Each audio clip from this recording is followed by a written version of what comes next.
You negotiated hard for that salary. Maybe you researched the market. Maybe you pushed back in the interview. Maybe you waited 3 years for that raise. And you got it. $60,000 a year. 70, 80, whatever the number is. You know exactly what you make. Except you do not. That number on your offer letter is not your salary. It is a starting point for a series of deductions, taxes, and hidden costs that will quietly take between 35 and 50% of everything you earned before you ever see it. You were sold a number. You are living on a fraction of it. Welcome to Margin of Empire, where we show you how money and power actually work, not the version they taught you in school, the real version. Stay with us because the math we are about to show you is going to change the way you look at every paycheck you have ever received. Let us start with the most obvious theft: federal income tax. If you earn $60,000 in the United States, you do not pay a flat rate on all of it. The tax bracket system means you pay different rates on different portions.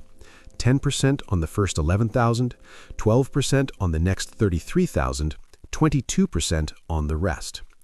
Total federal tax on $60,000, approximately $6,800. That's before anything else touches your paycheck. Now add FICA, the Federal Insurance Contributions Act. Social Security takes 6.2% of your gross income.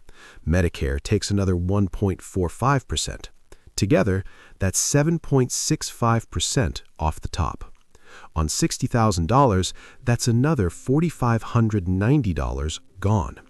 We're already at $11,390 taken before your state even looks at you. Now add state income tax. The average across states that have it is around 5%. On $60,000, that's another $3,000.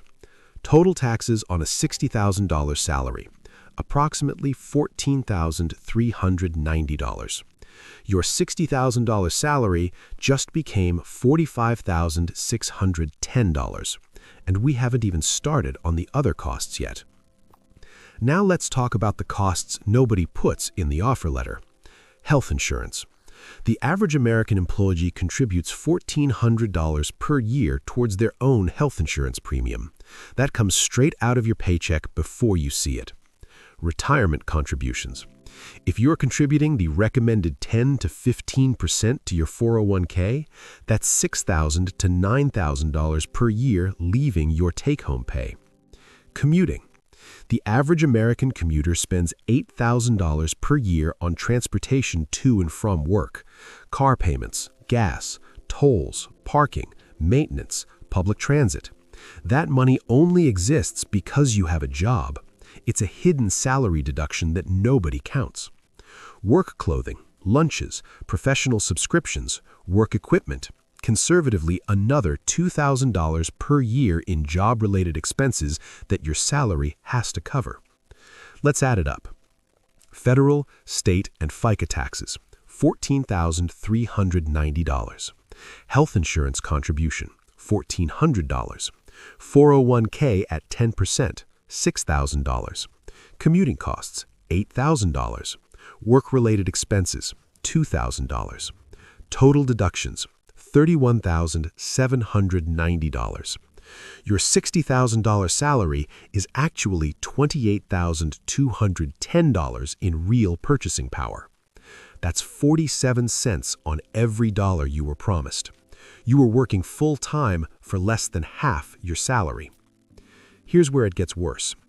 That $28,210 you actually take home, you pay taxes on the things you buy with it too. Sales tax. The average American pays between 5 and 10% in state and local sales tax on purchases. On everyday spending, that's another $1,000 to $2,000 per year leaving your real income.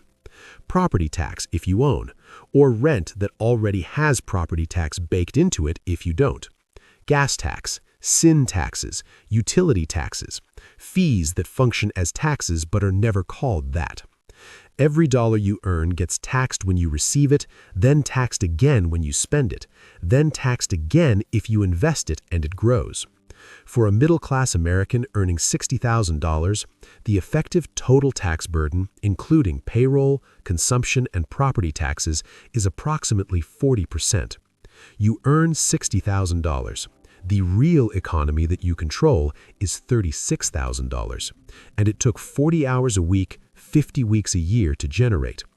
That's $18 per hour in real economic power from a $30 per hour job.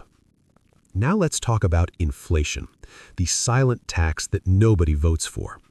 Your salary might stay the same for years, but the purchasing power of that salary falls every single year that inflation runs above zero. From 2020 to 2023, cumulative inflation in the United States ran at approximately 20%. That means a salary of $60,000 in 2020 needed to be $72,000 in 2023 just to buy the same things. If your employer gave you a 3% raise each of those years, you got a 9% nominal increase. Inflation took 20%. Your real salary fell by 11%. You got a raise and got poorer. This is not an accident. Wages historically rise slower than inflation during inflationary periods. Your employer benefits from paying you the same number of dollars that are worth less every year. The math works in their favor, not yours. And if your salary didn't increase at all during those 3 years, you effectively took a 20% cut without anyone telling you, without anyone asking you, without your consent. Your salary stayed the same. The lie got bigger. Here's the final layer of the lie.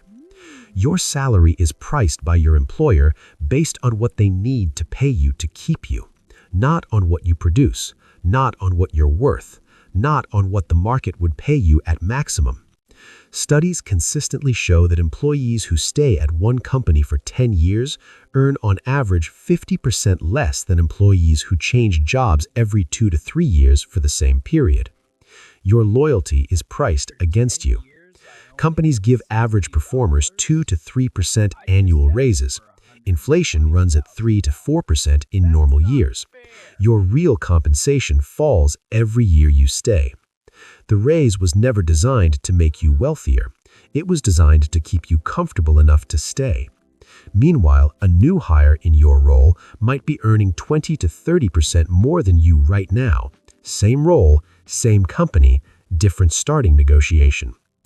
You were not given a salary. You were given a retention mechanism dressed up as compensation. So what do you do with this? First, calculate your real hourly rate. Take your salary, subtract all taxes, subtract commuting, subtract work expenses, subtract health contributions. Divide by the actual hours your job consumes, including commute and prep time. That's your real rate. Most people are shocked by what they find. Second, negotiate every single time.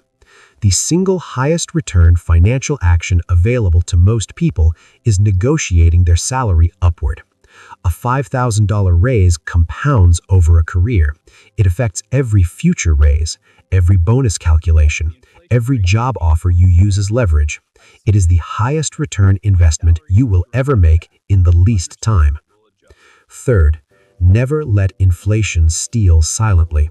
If your employer is not giving you at least inflation plus 2% every year, your real salary is falling. That's a fact, not a feeling. Know the inflation rate. Use it in every salary conversation. Fourth, price yourself against the market constantly. Not every 2 years, not when you're desperate, every single year. Interview even when you're happy. Know what others are paying. Use that knowledge as leverage where you are or as a door out of where you are. Your salary is a number someone else decided to pay you to show up. It's not what you're worth. It's not what you produce. It's the minimum they calculated to keep you from leaving. Before taxes, before inflation, before the hidden costs that only exist because you have the job. The number on your offer letter is a starting point for a negotiation that most employees never realize is still happening every single day, whether they participate or not. This is Margin of Empire. Every week, we pull back the curtain on the financial systems that shape your life, the numbers they show you and the numbers they don't. If the math in this video changed something for you, hit subscribe right now. We do this every single week, and you can't afford to miss what's coming next. Drop a comment below and tell us, what's your real hourly rate after you run the actual math, and did the numbers surprise you? Watch this next. It connects directly to everything we just broke down. Don't let the algorithm decide what you learn next. You do.